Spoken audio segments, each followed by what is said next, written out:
What's up, everybody, and welcome to Growing Up Gaming, your weekly podcast where we meet a new person of the internet to discuss their childhood with gaming and how it inspired their lives today. My name is Mitch Power. Again, thank you guys so much for returning each and every week. Hopefully you have subscribed on iTunes. That way you can get the new episodes automatically. Hopefully you've also shared it with a friend or two or given us a review. Let us know what you like or don't like. This week we have our guest. Her name is Mande Zierath. I met her on the Comedy Button Facebook group. She reached out to me. Let me know she wanted to be a guest on the show. If any of you guys out there want to be on the show, go ahead and send me a tweet at GUG Podcast on Twitter or at my own personal Twitter handle, which is MitchPower1116. Without further ado, let's get things started with Mande Zierath.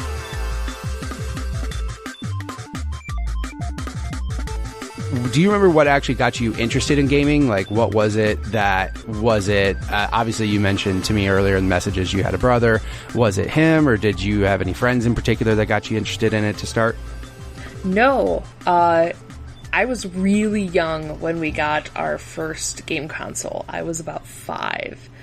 And it was an original Nintendo, and I must have been younger than 5. I had to have been around 3 because my dad was still living with us. So my dad got one from a friend at work who just didn't like it. So this would have been probably 89, 1990-ish. So it wasn't too old. And he had like 3 games with it. And we had Super Mario and the DuckTales, what am I talking about? The Duck Hunt on the same cartridge. And then some bizarre flying through space game. I have no idea what it was. I've never really bothered to go look it up. I'm sure if you did, you'd find like 30 bizarre flying space games because everybody was just copying each other. All I remember is just stars flying at you. And I was like, what is the point of this game? I don't even understand this. So we had that for a while, and I played a lot of Super Mario. I don't think I got through more than like the first level of like World 4. I mean, I was like 4, so right. There wasn't a whole lot that I could do. So my dad brought that home, and then I remember going over to my grandma's house. This is my dad's mom, and she had like a family room sort of thing in the basement. She had like a beanbag chair down there that she sat in. This is my grandmother, and she had a regular Nintendo. And she would play Super Mario Brothers 3 on the Nintendo. That's awesome. And she was really good at it. And I remember seeing she got Nintendo Power like when it first came out, because I remember that she had a first issue. Because I remember seeing it sit there with the Tanuki Mario on it. But she played that game so much that the status bar at the bottom of the TV screen burned into the TV. Oh my god! It was there for years, like the big long bar with the 3 squares at the end. Right. So yeah, we had a lot of Nintendos around when I was growing up. I mean, and of course, I always had like the Tiger handhelds and those sort of things. Yeah, those awesome Tiger handhelds that had, forward, back, and then action, whatever that meant. Like, whatever I had the the button Little did. Mermaid. That was the one that I really remember. Beyond that was the very beginning of what started gaming. It's so funny that you say, your grandma played games, because like I remember having a Nintendo, and I spent a lot of time at my grandma's house when I was younger, and my grandma just got so into Dr. Mario and Tetris. Yes. That was the other one she played. Yeah. It's Dr. Mario. She loved that game. Yeah. It was insane. I tried to get her into it when they re-released it. Yeah, she was really good at that. I tried to get her into Super Mario 3 when they re-released it on like DS or something. Or right. It was one of those, but the small screen, she couldn't really do that. Yeah, just get her a virtual console. Be like, here you go. Here's a Wii. Here's Mario 3. Enjoy the old times, right? Like, my grandma was all about Dr. Mario, Tetris, and I remember just being a little kid being like amazed at how good she was at them. Again, my dumb little small brain when I was a kid, I wasn't thinking the long game when you play those puzzle games where you have to like set up different things. And I just remember watching my grandma thinking she was some like savant. I was like, oh my God, you're so good at this, Grandma. And then about what you were saying about Mario. Yeah, real quick, Mario, like the first Mario game, went from like fun and easy until those later levels, and then it was just like, I hope you're good at this game because you're not going to get past some of these later levels unless you know warp, like ways to warp past them. That was the thing, was that I knew the warp levels, like I knew how to do that, and that was basically how I got to level 4, and that was pretty much it. Yeah, like I remember getting to those later levels, and you're just like, man, this is getting real rough real quick for some reason. So yeah, and I do remember my grandma playing Bubble Bobble too. So I don't remember if that was on NES or if that was when she got a Super Nintendo, because she eventually did get a Super Nintendo, and that was when I really started to learn how to play. That's so awesome that your grandma got that. Like, she wanted the upgrade. Like, she was like, oh, yeah. No, I want this, right? My grandma just stuck NES forever. She didn't upgrade at all. She's just like, nope, NES for life. She just stuck with that thing and played Dr. Mario, didn't give a shit what was new. Yeah, no. Like, my parents got divorced. So this is the weird thing about having divorced parents with video games, is you end up with, like, either 2 of the same console, because you have to have one at each house, right, or you end up with totally different consoles at each house, which is what happened to me. So, like, my mom's, I had a Sega Genesis, but at Dad's, we had the Super Nintendo. Right. And eventually we did get a PlayStation, although I don't know why, because we didn't play that a whole lot. So we had, like, always playing Sonic at my mom's, and then we'd always have the Super Nintendo in the basement at my dad's. And, like, our friends, we were the only time in my life that I was the cool kid. I was the cool kid on the block because we had the Super Nintendo in the basement, and everybody would come over, and it was always cool down there in the summer. Right. Because I'm in Wisconsin. People don't realize that in the summer it gets incredibly hot and humid here. Yep. It's miserable. I used to live in Rockford, so that was where I lived my whole life. So I'm near Janesville. I'm actually in Whitewater now, so I'm just north of there. Yeah, and it gets very, very hot and humid. So we would spend all summer drinking Jolly Good soda, hanging out in the basement, eating Little Debbie snacks, and cheap ass potato chips. Of course, my dad was like the broke single dad. But still, you were cool though, because you had the Super Nintendo there. Like, that was my friend Gary. We all had the systems, right? Like, each of us had the systems at our house, but for some reason, atmosphere. Yeah, we just seemed to like gather around his house more often. It's just really weird because we would do that, and dude, God bless his parents, because I'm sure his parents were just like I remember there were times where they would just tell us like, do you guys have homes? Like, do you guys have places to stay, right? You're not homeless, right? Why the hell are you here all the time? Like, they would completely say, just, they would be happy at times. And then there was times where they'd be like, I want everyone home. Like, just go away. But, yeah, there were plenty of times where we would do Mountain Dew all night, just cheap chips, go down to the gas station, buy some stuff. Yeah. It was cool when somebody got $20 and then we had a whole night of fun. Everybody's like, dude, you got $20 for your birthday. Let's just go down to the gas station and buy the worst shit to put into our bodies so we could stay up all night playing Mortal Kombat 3 and trying every fatality. And it was ridiculous. But yeah, it was always fun having those nights. But then, yeah, for some reason we just gravitated towards his house. Even though we all had our own systems and we had our own shit, we just kept going to his house for some reason. Yeah, I think part of it was that, like, so we were the 3 houses there was one house on each corner at the end of the street, and then there was my house next to one of them. And they're all Sears houses, so they were basically all the exact same house. Right. So the 2 at the end of the street were the same house, but backwards. And then our house was the same as every other house on the street. And we'd ride our bikes, like, 3 blocks to the stop and go and buy, like, shit ton of candy. And then across the street was the Dairy Queen, so we'd go over and get kids' meals at the Dairy Queen. Of course. And dilly bars. Yeah, and it was, eat that outside, okay, now we go in the basement where it's cool, because the other 2, or the other 3 kids, there was a set of brothers, and then our friend who had the same name as me, we were both Amanda at the time. Theirs was, like, up in their bedroom, and it was so hot up there. So I think that's why we always ended up at my house, because it was cold in the basement. So it was me and my little brother. And my bedroom was in the basement, and it was so gross and musty, like, thinking back on it. But it was so cool. Yeah. This is the place we hung out. I feel bad for my kids here now because I moved to Arizona and they don't have basements out here. They don't exist out here. So like the joy of like remembering a basement and remember going down there and how people had awesome basements that were all like fully furnished and like super nice, and then you had some basements that were like basically like looked like scenes out of Saw where they were just like death traps. And I remember those. I mean, it's funny because I don't remember every basement I remember at my friend's house were all just nightmares. But yeah, I remember I had a friend who had his all of his game stuff in the attic where his bedroom was. And, you couldn't do that shit in June. You're just like, no, can't do it, bro. It feels like a hot, humid attic right now. And we just can't do this. Yeah, like I have my fan off right now and I live on the second story and I'm just like, it's fucking hot in here. Yeah. Like, I'm sure my cat has disappeared someplace dark and cool.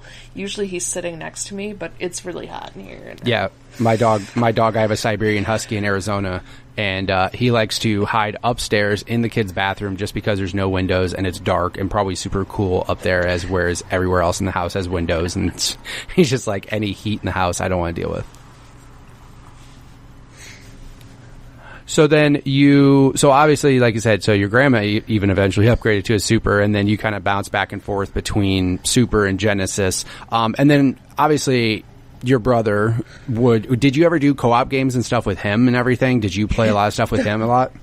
Yeah, on the Super Nintendo it was a lot of Mario Kart. Oh, we loved Super Mario Kart, like the original one. And we didn't have the original Sonic game. We had Sonic and, I think it was Sonic 2. Right. Which had a co-op mode, and we did play that. The funny thing about that was I suck at video games. Like, I really do. There's no reason that I play them except, I mean, now there's enough diversity that there are games that I'm good at, but at the time, it was a lot of platformers. And there's just a point where I'm like, I just can't do this level. I get frustrated. So I would just give him the controller, and he'd, like, get through the level. Like the end of the casino level in Sonic 2. I could not beat Robotnik on that level. I always had to make him do it. So we did a lot of that, a lot of switching. We had the kitchen timer. We each got half an hour, because otherwise we would fight. We were about 3 years apart, so we fought a lot over that. And then I remember when my mom remarried and we moved further south. We lived in Madison when I was a kid, and my dad lived down in Janesville. So we were about a half an hour away from our house, between our houses. Right. So my mom got remarried, and we moved down closer to my dad, and we got a Nintendo 64 for, I think, Christmas that year, mostly because I think my mom was sort of like, sorry, I moved you away from all of your friends at the age of 10. That was sort of traumatic for us. I can imagine. My brother got, like, held back a grade. Oh, jeez. Because of the way that the ages were, so... Oh, okay. Well, at least it wasn't because he was so dramatically he was like, so traumatized bored. or anything. He was so bored at his new school. They ended up 2 weeks in the school year. They were like, no, you need to put him back in the second grade because he's just bored. Wow. So we went down there and we got the N64, and I think that was the most serious time that I really started to play games. Like, I really got into Mario 64. Still, at this time, had not beaten an entire game myself. Right. Like, without the help of your brother. Yeah, because we shared. It was just what we did. Of course. So, and of course Mario 64 was one of those perfect games for that, because you'd be like, oh, I suck at getting the star, you get to get this one. And, right. We'd just go back and forth and do that. And we had 2 stepsisters at the time, so they helped us. I think that was the first game that we beat, like... collectively. As a family. Yeah, collectively we beat that game. And got all the stars and got the Yoshi on top of the castle. Spoilers, 20 years later, but... Yeah, I remember... Yeah, that was... Mario 64, I remember, because I had a Genesis for the longest time, then I went PlayStation route, and I didn't get a 64 until later on. And I remember like playing Mario 64 at like one of those Toys R Us, kiosk things that they used to have at the stores. And then I used to go to Texas every year because my mom has family that lives in Texas, and it was somebody there had Mario 64, and I remember just playing it and not wanting to leave. I was like, Mom, keep talking to your friend. I don't want to leave right now. We're playing this game, and it's incredible. So yeah, and that was the thing. I think that we had a PlayStation at my dad's, and I think we had like Spyro, and my brother had a couple other games for it, and he played that. At the time, I was probably heading into middle school almost. So it just, I don't know, the games just didn't catch my eye, but the 64 had so many great games. Right.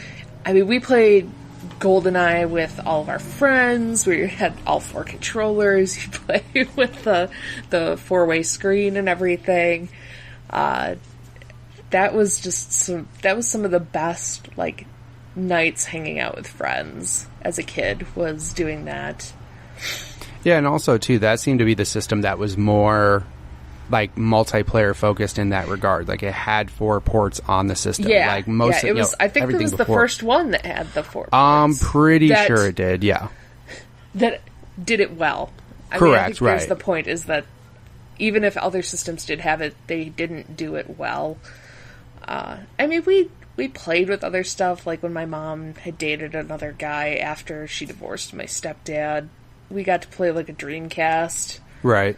That was, I don't think there was a single game that I was like, what even is this? I feel bad for Dreamcast because like, people that played it have fond memories of it, and there are some cool games on it, and like that, it was the first to do a lot of like weird next level shit, probably really early in the life cycle of what it did. But like, yeah, it just sucks because it like didn't even last long, and some people don't have too fond of memories of it or anything like that. So yeah. So then I think then we moved on to the next gen after that, and that was probably when I was in middle school, and we ended up with a PS2 and an Xbox, but they were both my brothers. Oh, okay. So, I was going to say, you fancy, huh? Look at you. Got both. Well, I think the PS2 was, like, ours. Like, we got that together because it was a DVD player and everything. And that was before, people had... it cost $80 to buy, like, a DVD player. Yeah. So the PlayStation was actually a really good deal because it came with the DVD player. That was literally the greatest thing Sony ever did, was like putting a DVD player inside a PS2. I know people that bought a PS2 instead of a DVD player because when they first, just like Blu-ray players, when they came out, they were like $500-$600, but then the PS2 was like $300, but it had a player in there. And like, that was some people's introduction to even getting a game console in their house. Like, oh, I just showed my parents a PS2 and they were like, oh yeah, let's get that. And, of course, kids had other motives and intentions on playing games and stuff like that. But, that's still good job on Sony. They knew what was up. Yeah. I think that at the same time I started to do, well, I should say we, like my brother and I. Stop that. Sorry, my cat's being an asshole. No, you're fine. You're completely fine. We started to get into a little more PC gaming, because that was sort of the other side of it, was I think we got our first family PC in like, I want to say like 96 or 97.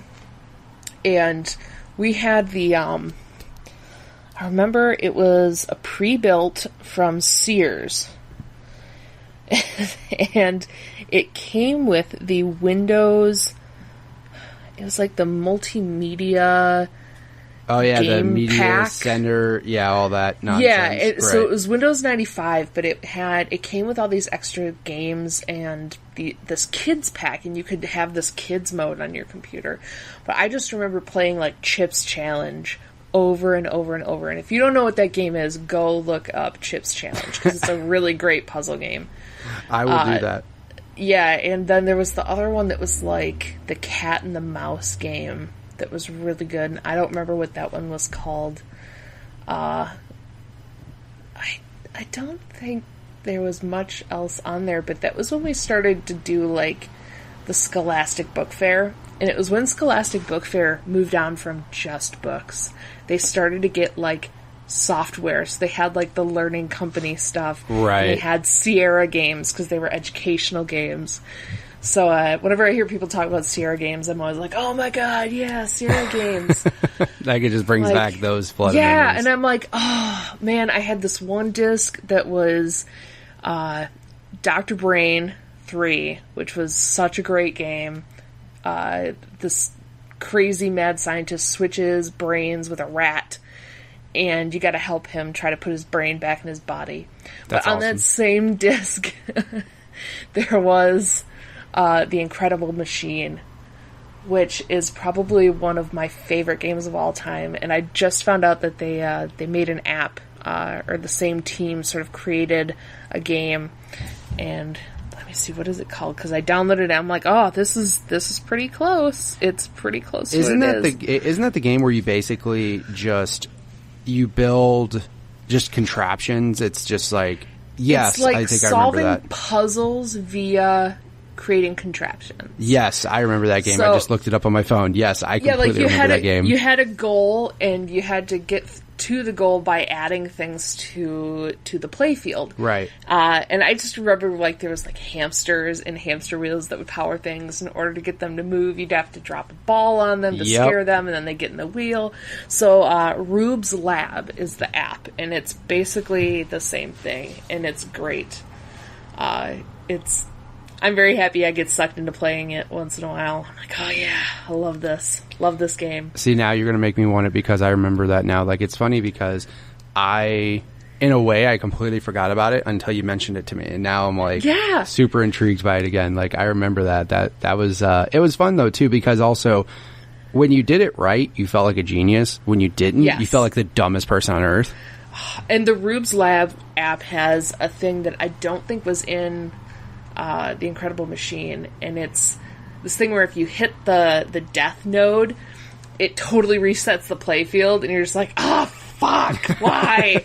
You gotta hit pause in your trial run before it hits it, otherwise it'll reset the whole field. You're like, that's no, wonderful. I spent like half an hour placing that trampoline in the right spot. Well, at least the only thing is now, at least, I would imagine physics in the games today are considerably better, because back then physics were hit or miss depending on the game. The physics in that game were great. I think that was actually, they were better in the original than they are in the app. Oh, snap. Shots fired. Yeah, I know. And it could just be that it is on such a small screen, because I don't have a tablet. I mean, I have one, but I don't think it currently works. Right. So I'm sure it's a great game on the tablet. I bet it's a lot of fun. On the phone, it's just a little bit too small. So if you had a larger playing field, I bet it would be a lot more fun. Yeah, probably a little bit easier and everything. Just like your grandma, she's like, small screens, no thank you. I want Mario. I want Mario on my big screen again. I want to burn the status bar into my new TV. Yeah, exactly. So there's that, and so that's great. And I mean, we had a whole bunch of other ones, like, we had a lot of educational games, which I liked, because I was a big reader. Mm-hmm. So I think there was a period of years there where I didn't game so much, and I was much more into reading in school, because I got really good at school at that point, and I was kind of like, oh yeah, I can do this. And I would spend a lot of time watching my brother play different games. Right. So that was when he got, I think, the next big thing we got was Diablo 2. Yeah, that'll make a lot of people lose months of their life. Yeah, so I sort of learned how to play that. I really sucked at it, but mostly I just watched my brother play. Right. So I'd like we had this is after my mom divorced my stepdad, and we bought a new house and everything, and there was like a bed down in the office room where our family computer was, and I would just sit there on the bed and watch my brother after school. That's awesome. Playing Diablo. And I had to point out that was after we watched Sailor Moon and Dragon Ball Z, then we go play Diablo. Of course, because back then Toonami had that on, like, it was like, it's funny because like it depends. It was like 3 o'clock, so you had to rush home, watch that if you wanted to check that out. So we got on the bus, we were the first bus stop, and if we ran from the bus stop to the house, we'd get there just like 5 minutes into Sailor Moon. Right. And too bad, back then, of course, we didn't have DVR, so it wasn't just like, oh, I'll record and watch it later. Some people. Yes, we did. Yeah, I'd say we some didn't people have DVR. We had VHS. Yeah, exactly. Like some people had the VCR where they could set the recordings if they knew how to figure that out, because some of those were impossible to do. But no, we did. We recorded a whole lot of Sailor Moon and a whole lot of Pokemon on Saturday mornings, because that was when that was still coming out new. Yeah, Saturday morning cartoons were a thing. They were still a thing. And now it's just like, I guess it's just because they have cartoons on every day, all day, on 5 channels a day, like the whole Saturday. I guess like my kids still watch Nickelodeon, and they still do things like new on Saturday. There's like new SpongeBob's or new whatever. But yeah, back then, like that was a kid's life, was like Saturday morning, waking up as early as you would for school to watch Power Rangers and Ghostbusters and Beetlejuice and like all those Saturday morning cartoons as well. Yeah, and when my brother and I were young in Madison, I don't know if we just had like the cheapest cable ever, but we didn't have any of those channels. The only one we had was Nickelodeon, and we started watching Nickelodeon when it first started. Right. When it was good? Yeah, I remember too. Yeah, like it was like 1990. I mean, it was really the really early stuff, and we watched Nickelodeon. I mean, we moved when I was 10. So that was like 7 years. That was the only channel we had. Like, it was a treat to go to Grandma's, because one grandma had Cartoon Network and the other one had Disney Channel. Those were fancy channels, right? They were. That was back when Disney Channel. I could watch. Oh my God. I could watch Hanna-Barbera cartoons at 2 a.m. Are you serious? Like, I can't do. Like, we lived on TBS, PBS, and Nickelodeon. I remember Disney Channel at one point in time. Like, Disney Channel used to be almost like a premium channel. Like, you had to pay $7 a month or whatever for Disney Channel. Like, I remember that being a big deal. If somebody had Disney Channel back in the day, I was just like, oh, they're fancy. They got Disney Channel. That's amazing. And it was a pay-to-watch channel. And my grandma would, like, record stuff off of it for us. And I think it was because she ran, like, an in-home daycare. She was, like, a nanny. And so she had Disney Channel. Of course, because it made it way easier to watch kids. As a parent now, I know it's way easier to watch kids if you have something on TV that interests them. But yeah, I remember Nickelodeon playing, I don't know, Rugrats for 7 hours in a row. Oh, yeah. And, Rugrats, Doug, and they played Inspector Gadget. I remember, like, they would just play all this. Yeah, that was on in the morning. Yep. Yeah, like, they would just play all this shit. I remember, like, the old stuff, like the old live-action shows are what I really loved, and I started watching some of them again, like Salute Your Shorts. Yep, all that. Anawana. Yep. I'm so excited. My best friend is getting married in next month in September. Actually, it's a month from a couple days ago, and she's getting married at the summer camp that I went to as a kid. That's so awesome. It is so awesome. Like, we got legit, like, cabins, and there's, like, a shower hut and an arts and crafts building and a boathouse and a big lodge. Like, all the dancing's giving the lodge. And I'm like, we have to do some goofy, like, Camp Anawana shit. Right.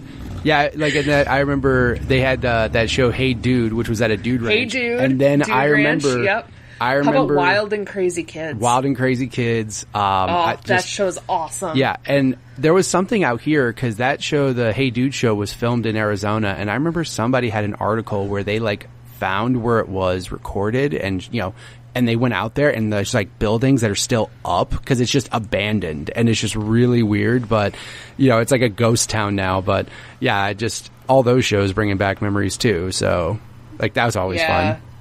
There's a lot of those, and the other one was, of course, Snick. I mean, yeah, you had to do Snick.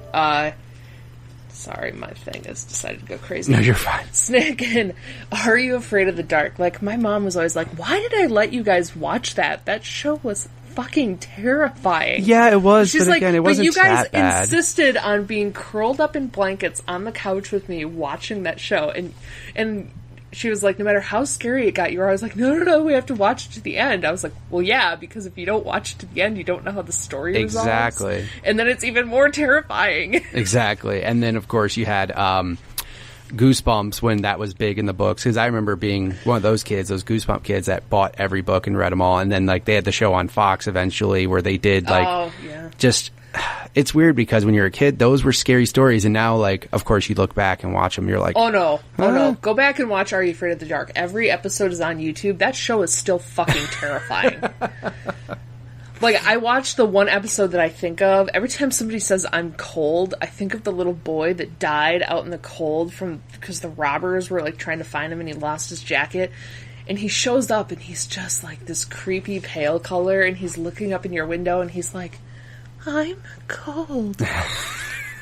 I wonder if any, like, so Hollywood... terrifying. I wonder if Hollywood would, like, just try to go back and get any of those stories just to see if anybody would fucking notice. Like, let's just go steal that one story and make a Hollywood movie now, because Hollywood's out of ideas, you know? So they have to go find shit. So that's always fun. That was a plethora. So, I mean... Didn't they have Are You Afraid of the Dark games? I want to say they had them on PC, because I remember my uncle having... either that or something similar to that, like an adventure-style game, but it was Are You Afraid of the Dark? I remember that.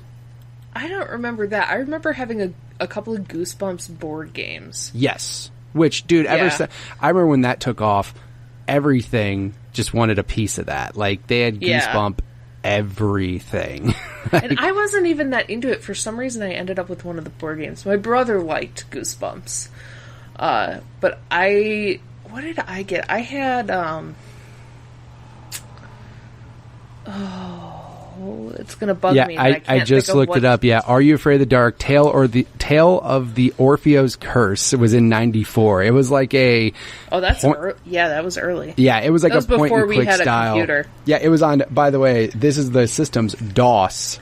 It was like, how is it a point and click game in DOS? It was really weird. Like, it was just super strange. But I remember there was like other games that had come out that were like similar to that my uncle had, because all the PC stuff I never got a chance to play. Like my where we grew up wasn't again, we didn't have too much money or whatever, so we didn't have a PC until like much later on and everything. But like I remember going to my uncle's house and he had like Myst and like these point and click games, and it was just really weird. Like, it was really strange and stuff. So but yeah, they were creepy games too, like really weird creepy games. But again, it was just all jump scare stuff, you know. That's all they wanted to do. They just wanted to have those jump scares to scare the hell out of kids. Yeah, I'm trying to find out what on earth this other book series was that I ended up belonging to a lot of Scholastic book clubs, and like would just get them in the mail. But we started getting ones that were scary story ones. Fuck knows why. I don't know. Well, again, like when you're a kid, you want to explore that until you see one horror movie that honestly scares the piss out of you, and then it kind of freaks you out and everything. My wife saw it and traumatized her forever. Like, she can't stand clowns. I saw the new ones coming out and I'm like, I'm down. She goes, I'm completely not down. You go find some other friends to see that shit with, because I'm not going with you. And I'm like, fair enough. So that always happens. But yeah, and then getting back to the games and stuff. So I was gonna connect that for you. Go ahead. Yeah, I can segue that for you. Dead Time Stories was what it was called. There we go. Dead Time Stories. So a lot of that was me getting really into reading. I really got into story-based games because I wanted something that told me a story. So watching my brother play, like, Diablo was all great, but I wanted something that I could really pull a plot line out of. Right. So then my brother got an Xbox. Okay. And I think I watched him play different games for quite a while. And finally he was like, oh, you want to try this one? I think you might like this one. And this is when I started to trust my brother on, like, he would give me a game and be like, I think you're going to like this game. And I played Morrowind. There you go. For the first time. And I fell in love with it. The customization, the story, the side quests, the sandbox ability of it, that I could really make it my own. I absolutely loved that. And I think I played Morrowind for, like, years after that. Like, I still am like, man, I wish I had that on my PlayStation, because it's such a great game. And then with the PlayStation 2, I think the next big thing that came out was Kingdom Hearts. I'm so happy to hear you say that. It combined Disney with something. I didn't even fucking care what the other thing was, because I didn't know anything about Final Fantasy. Honestly, other than the fact that I'm playing Final Fantasy 14 right now, I've never really played Final Fantasy games. Okay. Not gonna lie. First one I ever played, and the only one I've ever played to completion, was Kingdom Hearts. And that was because of Disney, because I was a huge Disney fan. So that game really, I mean, it had such a great story, and we could sit and play it together, we could watch each other play it, we found different secrets, and, yeah. Kingdom Hearts was great. I loved Kingdom Hearts. As a giant Kingdom Hearts fan, and as a guy who gets made fun of all the time for liking Kingdom Hearts, no, I completely agree. Like, I played Final Fantasy and stuff, like, everybody played, 7 or whatever the case was, but, like, I was big into Disney. I was like, this is cool. I just like how they mix the two together. But then, what sucked is, like, I had, I'm not going to say judgmental friends, but certain people were like, bro, that's a girl's game. That's a kid's game. And I would just tell everybody to shut their damn mouth, because it was fantastic. No, that game was hard. And my brother loved it too. I mean, I think that was probably wasn't one of the first games, but it was definitely a game that he was really passionate about. And he played a lot of different stuff. I mean, he was the one playing Halo, and we did all the Halo stuff. We did have a friend who we would hook all 4 boxes up all around his house. We had several 100-foot Ethernet cords, and we'd have LAN parties late into the night and do all of that. That was great, but it wasn't a game like this, where you could totally immerse yourself in what was going on in the game. And I like the good thing about RPGs like Morrowind, or just generally any RPG, is the fact that you can make it as detailed of a story as you want if you want to, like, open up all the side notes and read them all and hear all this, or you can just blast through all that shit. So that's the good thing about it too. Yeah, and I think I learned one of the big things was Bethesda's ability to really create a fleshed out story, and also to really add some of their own quirkiness to it, because they had a lot of, the background stuff, and a lot of the side quests would just be very strange. So, and now I don't remember which came first, but my first console that was absolutely mine was an Xbox 360. Because I went out and bought one, other than handheld games. I mean, I had Game Boys and Game Boy Advances and DS's and stuff, right? But that wasn't true home console.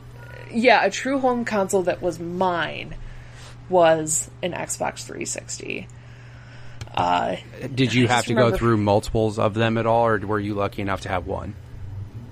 I did have to get a multiples of one. I think my first one red ringed. I'm sorry, I live in a college town. You're fine, don't worry about it. Yeah. I think my first one, which was a white one, red ringed at some point. But the one that I got after that, I think, has been the one that I've had since then. So it's still sitting in front of me. It hasn't been hooked up in like 2 years. What a shocker. I think it's, again, unless you have like a cool setup where you can have multiple things hooked up, most things get unhooked as soon as new stuff comes out.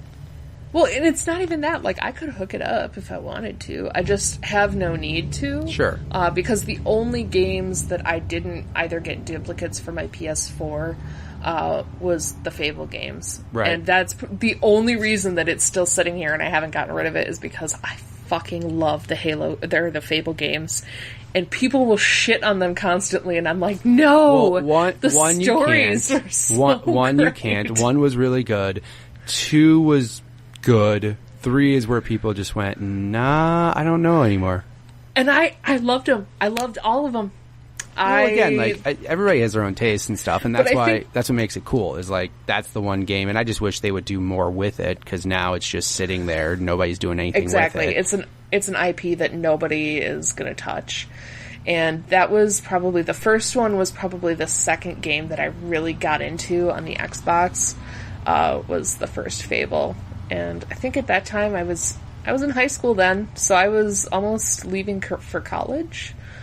at about that point, and because I remember who I was dating, and he was playing it too, and we played that a lot. That was such a good game. I know people like just absolutely hate the Fable games, but well, I mean, they were so great. I really did. It sucks, and because, I still think they're great. Yeah, it sucks because like I wish Microsoft would just bring it back, because they're in need of RPGs and they have a studio that can do it. And I don't know if they're just scared or whatever, but like they really need something besides just shooters. I think Lionhead sort of fucked themselves over. Like they just sort of imploded at one point. And I mean, they're there, but they're not working in the way that they used to. That would be a really good question for my brother, because he would know the answer to that. Yeah, and speaking of your brother, so he obviously, what did he end up doing? We'll get there. We'll get there. Okay, go ahead. Yeah, we'll get there. So I go off to college, and I become a teacher, and I'm still playing games. I think at that time I actually, I know my junior year I started to play WoW. So started to play World of Warcraft. But I watched it, like, destroy a friend's life. Like, she dropped out of college. She took a demotion at work from being a manager at McDonald's because she needed more time to raid. Oh, man. She got kicked out of the army. Oh, my God. I mean, it was just... I saw that game destroy people, so I was very, very, in picking up Final Fantasy XIV, I was very wary of that. I was like, I don't want to get sucked into a world that could be like that again. Right. Because I don't want to see that happen to anybody. Just self-control, you'll be fine. Just, well, the thing is... no, and it doesn't happen to me. Right. Because I'm very, like, I mean, I started playing this, the only reason I started playing was I was like, oh, I guess I have my master's degree now. I have to find something to do with my free time. Right, now that you're not, now that you've completed what you need to do. Reading 450 pages of a textbook a week, I guess I need something to do with my spare time. There you go. So, my friend got me into it. Yeah, my best friend plays it with her fiancé, so we all play together, and it's great. And that's what's funny now, because now the social element is, thanks to the internet, is no longer going to friends' houses and playing games, because now most games don't even offer that. It's more just like getting online, whether it's an MMO or Destiny or, games like that now are your social experience with your buddies now. Yeah, exactly. So we have a Discord and we have a cool free company, and like they're all coming to my best friend's wedding later this year, which is going to be really fun. A lot of them are flying from all over the place, from out of the country, and they're all meeting in Podunk, Janesville, Wisconsin to go to this wedding. That's awesome. Yeah, it's going to be really cool to meet some of these people in person. I remember meeting when I started working at Best Buy. I would, I met people there, played games with them there, but then I would meet other people that they knew through Xbox or whatever. And I remember one of my buddies, his name is Damien, he came up to me at Best Buy because he got hired there after I had known this guy online forever. And he came up, he goes, "What's up, are you Mitch?" I'm like, "Yeah." He goes, "Musty Rabbit." I'm like, "No shit." Like, "Hey, you." Like, I didn't know his real name. I just knew him by his gamer tag. And then he introduced himself by his gamer tag. And I was like, "Oh, hey, I've never even seen you in person. That's cool." Yeah, learning people's names is going to be interesting, because I'm just like, oh, you're Ka, you're Ob. Right, you're Moo. Yeah, we don't know your real name. We're just going to call your gamer tag. It's way easier. Just have that AKA, my name is this, and then AKA the real name underneath it. Just do that. Oh, yeah, I do have a pile of name tags. I'll have to bring that one. There you go. That'll be helpful. Very helpful. Let's see, do I have any other... Oh, I do have another interesting story when Kingdom Hearts 2 came out. Okay. This is sort of a sad story. And people are going to be like, "What? Why are you telling this story?" No, that's fine. Go ahead. We've heard some sad stories. But it's a good story. Okay. So, both my parents were in the Army. They went to boot camp together. They divorced when I was about 4. My mom stayed in for 20 years, then retired. And then my dad stayed in for about 38 years. But this was in 2005, 2006, because Kingdom Hearts 2 came out at the beginning of 2006. I think it was in the spring. And in 2005, just before I graduated high school, my my dad got put on notice that he was going to be deployed. So he got deployed to Kuwait for an 18-month tour. And that sucked, because I had already given him up to a tour when I was a kid. It was what my parents ended up, divorcing eventually over, because he went to Saudi. And it just sort of fell apart after that. And we were really lucky because he was a lieutenant colonel at the time, and he got to come home more often than a lot of people got to. He got to go to a conference in Tampa in October of that year. So we got to fly to Tampa and actually see him a few months after he left. And then he came home for his R&R in the spring. Well, in the spring was when Kingdom Hearts 2 came out, and brilliant kids that, my brother and I we were like, oh, we'll drive up and stay, when he's home and we can see him, and we'll bring Kingdom Hearts 2 because we have a PlayStation at my dad's, and our littlest brother, who at the time was 4, he's our half brother Boomer. We were like, oh, he can watch us play this game a little bit because it's Disney characters, right? What we didn't account for was that our stepmom had kind of gone off the deep end with being like really controlling and religious a few years before that. So she was like really, really sheltering. To this day, Boomer is super sheltered. He's 16 now. He's still like really sheltered. And so he's watching this, and she's getting mad because apparently when we hit things, stars come out, and that's too violent. Wow. So my dad, who is incredibly jet-lagged, has been living on the other side of the planet, for however long, since October. He is not taking it well. My dad could be an angry person. I can imagine. And when he's, really tired and exhausted, he could be even worse about it. So they're fighting, like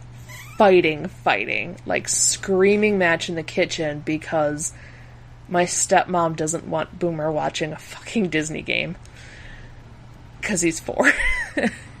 And it gets to the point where we shut the door and we're just in there, but she came in and took him out, and we were like, okay, fine, whatever. But she ended up calling the cops on my dad and claiming that, I don't know, like he shook her or something. I'm not even sure what it was.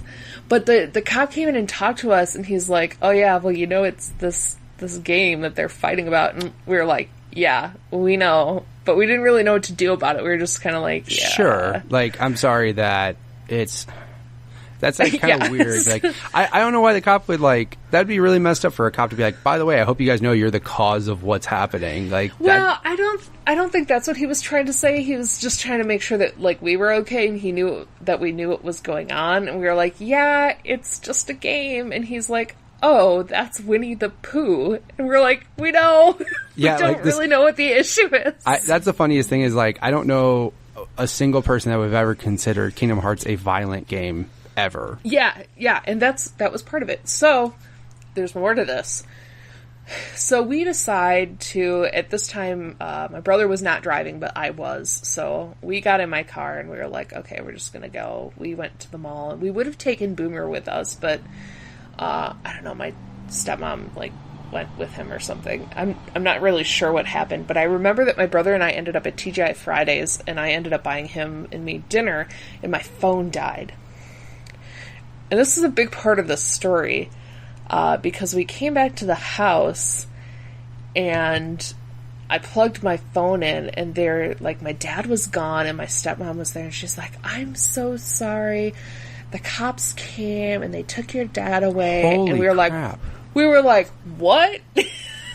No. So we kind of pieced together what happened, and apparently she had called them again. Now, a domestic disturbance is a misdemeanor, in Wisconsin. But if you have 2 misdemeanors within 24 hours, if you get a second domestic disturbance call, it becomes a felony and they arrest you.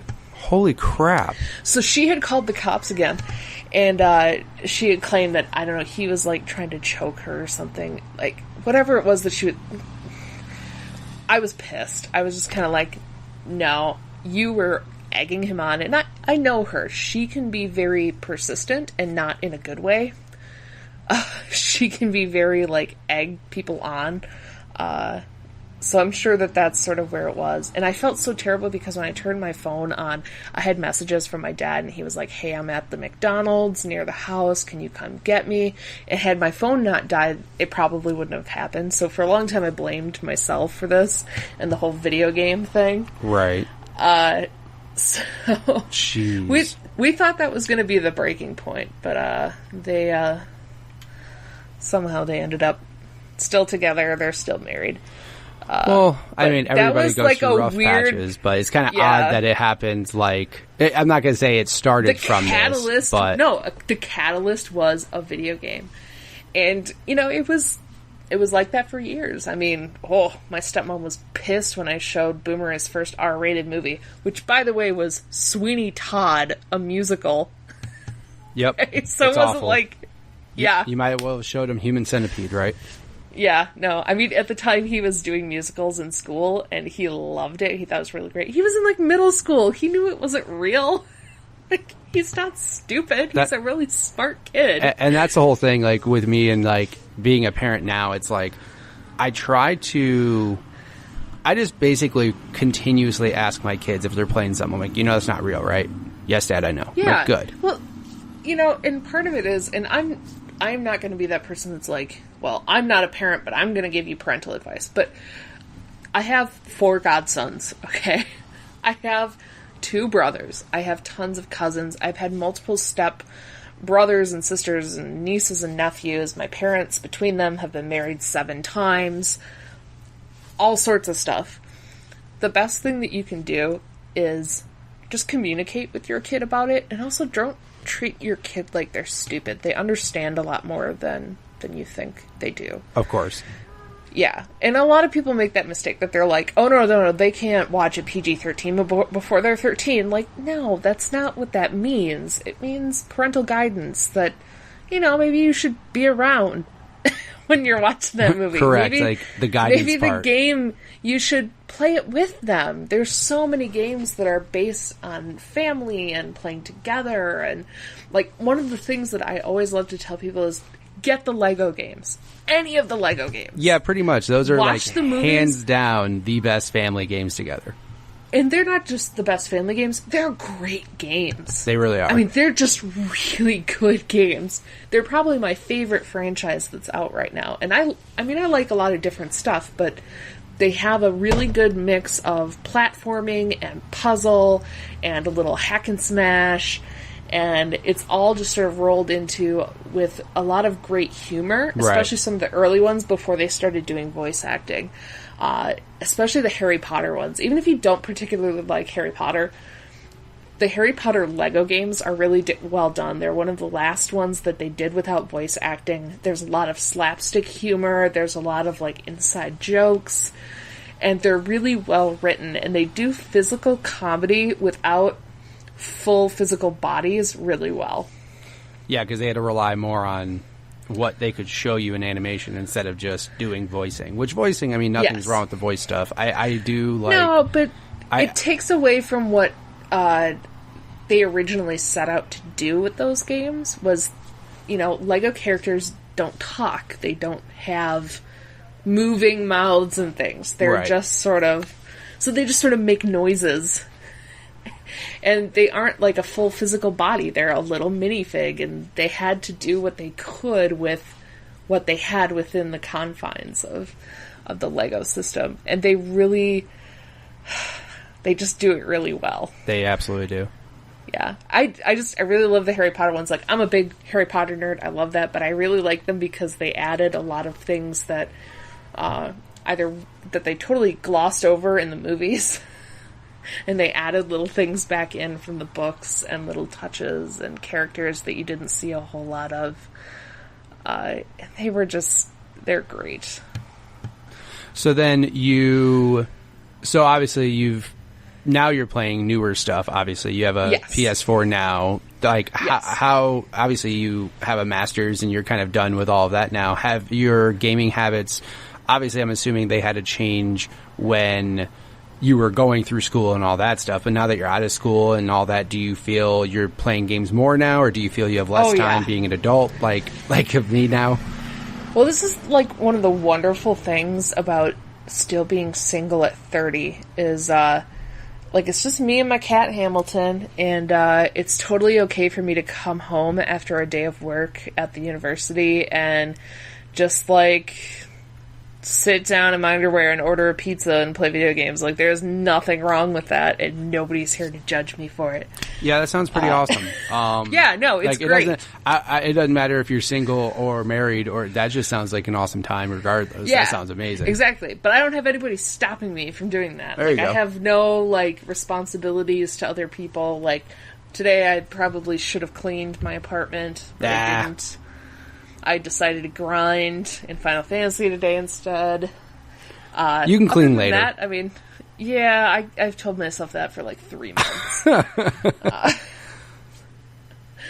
have dishes that I'm just I should really do those. But mostly it's just I have been very busy this summer. I've been babysitting my 4 godsons, and I play games with them, so I play, Rocket League. They have Lego Dimensions. That's fun to play with them, even though they totally don't understand anything that goes on in that game. They have no idea what they're doing. They just run around and hit things. I play a lot of mobile games. I have a lot of free time at work, sometimes because part of my job is just presence, because part of my job is just being a receptionist. Okay. And answering phones. It gets a lot more complicated during other times of of the year, course. but during the summer, it's very boring. So the one thing that I play every single day, and I know a lot of people say that mobile gaming isn't gaming, but it is. It's one of the fastest growing, or at one point when I was going to a tech school, I took a class on social media marketing, and at the time, this was in 2012, the fastest growing demographic of gamers was middle-aged women, because they were playing mobile games. Right. And so the game that I play every single day is Microsoft Solitaire Collection. There you go. Because they have 5 daily challenges every day, and if you beat all 5 challenges every day in the month, you get a platinum medal, and yeah. It becomes an obsession. It's the dumbest thing, but it's really good for your brain. It's puzzles. I love puzzles. I play a lot of puzzle games. Things like The Witness. I played through that. I was like, I love this game. They could make 20 more of these games, and I would be so happy. Because I just love playing puzzle games.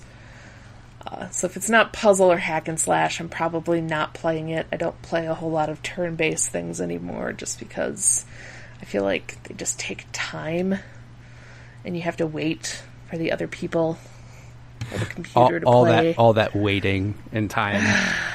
I know, you ain't got time for that. You gotta go hack and slash, and you gotta go do stuff. I want to play something quick and dirty now. It's if I've got an hour, I want to sit down and beat the shit out of something and then go do something else, or I want to accomplish something. I feel like with puzzle games I can do that. I can sit down and sort of be like, okay, I'm going to solve this many puzzles, or right. I've got to get through this, or I can sit down and be like, oh yeah, I gotta wait for this other professor to come down and meet with me, so I'm gonna get through my solitaire game. I'm gonna get through my Klondike level today. Yeah, and so that's kind of how I am now, in a way of back in the day when I had all this time to play games, I was into games that I could go online and play all day and every day, and now it's because I have such a limited time playing games now, it's I'm looking for the quick game. If a game takes 5 hours to beat in entirety, that's the happiest day of my life. I'm yes, I feel like I did something. Yeah, exactly. So, there's short games, and then there's other things that I just like to pick up and do a few minutes of. So I love being a PS Plus member, because a lot of those smaller games are free in the monthly free games. So I get a lot of those, and I really enjoyed doing a lot of those shorter games, is that Home Again, and is that what it's called, Home Again? one of those. What's another one? Firewatch. That was a really great game to play through. It was very short. So I'm really into a lot of those shorter things. But if they're longer, like Final Fantasy XIV, I'm really enjoying the fact that I've been playing this for maybe 2 months. I'm almost level 50. I can get on and do a couple of quests and then just go back, save, and go back to what I was doing. Yeah, that's always, I mean, that's, you know, and I still have like the 1 or 2 online games that I'll try to go to. I mean, I'm more in just like the shooters and stuff, but for a while I was in a big Rocket League kick. And, you know, it's just a matter of finding the game that your buddies will play with you and then, you know, just continuing to play that onwards. So, yeah. If people wanted to play games with you now, what's your gamer tag? Like, what's your PlayStation name? So that way people can go play some Final Fantasy with you. Yeah, and not just Final Fantasy, I also play a lot of Minecraft on PlayStation, so you can join me in doing that. I usually run a server game when I'm playing. So my PSN tag is Chica Gato, cat girl in Spanish. So if anybody wants to know how to spell it, just go to Google Translate, type in cat girl, and just hit translate. There you go. Yeah, it's CHICAGATO, Chica Gato. It's the same thing on Xbox.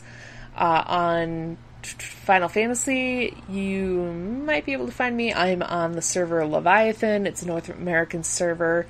It's Evelyn Fontaine. I think if you search Evelyn, you can find me. You might be able to find me just by my PSN gamertag, not entirely sure. Or just add me on PSN, and then you can find me because you can message me. And I'll also have links in the show notes of all that, too. So that way, if people want to message you or hang out with you or play some Final Fantasy or build some random square things in Minecraft, you can definitely do that. Yeah, link them to my profile on Final Fantasy or whatever. I think there's a thing you can do that in Lodestone. There's like a link. You can see me. I'm a cat girl. There you go. You know. That's what I do. Exactly. You got a cat. No, that's... I'm a cat girl. I'm always dressed in purple. Everything I own in Final Fantasy is purple. Even my chocobo is purple. Other things I'm on.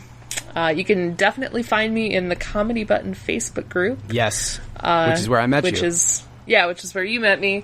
I'm in there a lot. I participate a lot in conversations in there because I used to be an executive producer for that show, so I'm a big fan of the show. You can spot me in some other tangential podcast locations, Pockets Full of Soup, and Laser Time Community. I'm in there once in a while, too, telling people off, mostly because I'm a social justice warrior. There you go. Just have fun on that. I work in a sociology department. It's really hard not to be a social justice warrior when you work in higher education. So I'll tell you off if you misgender somebody. Gotcha. No worries. Before we do go, though, we do want to touch back on one thing. What does your brother do now? Oh, right. That was one of the reasons that I did this. So my brother ended up bouncing around from college to college. He went to the University of Colorado Springs in their game design program for a year. Came back to my current workplace, University of Wisconsin-Whitewater, for a year and helped them start the media arts and game design program here at Whitewater, which is still going. He also was on GameZombie.tv for a while, which is run right out of Whitewater here. And after that, he decided traditional college was not for him. He was accepted into the Tribeca Flashpoint Academy in Chicago, owned by Tribeca Films and Robert De Niro and his family. He graduated as valedictorian of his class in game design and production. Got picked up at... Filament Games in Madison, an educational game company that works with the government and the Smithsonian on a lot of their games for kids. Holy crap. And after a few years there, being a producer, he got picked up by Riot Games and now works with a separate team from League of Legends, but all I can tell you is it's very top secret. Oh, it's next level stuff. I'm sure we'll hear about it soonish, maybe. Maybe if they don't stop making League of Legends stuff and making $1 bazillion from that. Well, actually, they have a lot of different projects going, so it's not going to be League of Legends. I mean, League of Legends is League of Legends. It's a thing, And they're working on a lot of other stuff, but my brother's got his hands in a lot of pots, so he knows people. A tangential story of that you might find funny, since we both know the Comedy Button guys, and I used to be an executive producer, was my brother was out for GDC in San Francisco one year, and I get a call from him. It's like 5 o'clock on a Monday night, and he's like, "Hey, you know Brian Altano, right?" And I was like, well, kind of. I mean, like, define no. Like, I was like, we have a Google Hangout. I'm like, I know that he would know me if he saw me. Like, we do, like, talk, I guess. I was like, I guess I'm a producer on his show. And he's like, well, there's this, like, private party at IGN tonight. Do you think he would get me in? Like, can I, like, name drop you? And I was like, I don't think you can fucking name drop me. I'm not, like, famous. Yeah, right? Exactly. And I was like, okay, hold on. So I tweet Brian, and I'm like, Brian, can I pull a string as one of your executive producers? He's like, oh yeah, sure, what's up? And I'm like, do you think you could get my brother into the house party at IGN tonight? And he's like, hold on. He sent me my brother back a tweet, and he's like, yeah, yo, just meet me out front in like 15 minutes. It was like him and Max Scoville show up and get my brother into this party. That is awesome. And I'm like, I'm somebody's connection to a party in San Francisco. I feel like a cool kid. Absolutely. It's always funny when even just the dumb thing, like with me out of nowhere, because I like Kind of Funny, and they were talking about how they went to Outback with Cisco for like a meeting, and I was at Outback, and I took a picture of the menu, and I put in a tweet, and I said, I wonder what Tim Geddes and Cisco ordered at Outback when they had their meeting. And then the next morning I woke up, and Cisco followed me on Twitter, and the man who created the thong song, who has changed the landscape of women's underwear forever, follows me on Twitter, which is the most ridiculous thing anybody can say. So I like saved the screenshot of that notification that Cisco followed me. I'm like, what the fuck is this world? Why does Cisco follow me? Because I tweeted about Outback Steakhouse. I'm like, all right, I guess that's how this works. Yeah, exactly. So, the world is smaller than we think. I always sort of laugh that one of the most crazy things is that my connection to George Lucas is only 2 degrees now. There you go. You just got to get closer and closer. Yep. Absolutely. Well, thank you so much for being on the show. Thank you for sharing your stories, even the sad ones. I mean, it is nice to, hear other people's perspectives and everything. And again, I appreciate you very much for being on the show. No problem. Thank you. All right. Thanks, Mandy, for being on the show. Again, in the show notes here, I will have links to all of her PlayStation Network name, Twitter, all of that stuff. So if you guys want to follow her, check her out on Final Fantasy, definitely hit her up. If you guys want to be on an episode of the show, please feel free to send me a tweet at GUG Podcast on Twitter, or at my Twitter handle, which is MitchPower1116. Again, thank you guys so much for listening each and every week. Again, share the show with a friend, rate it on iTunes. I appreciate all your guys' support each and every week. It does mean a lot. And we will be back next week with another new episode of the show. So catch you guys then.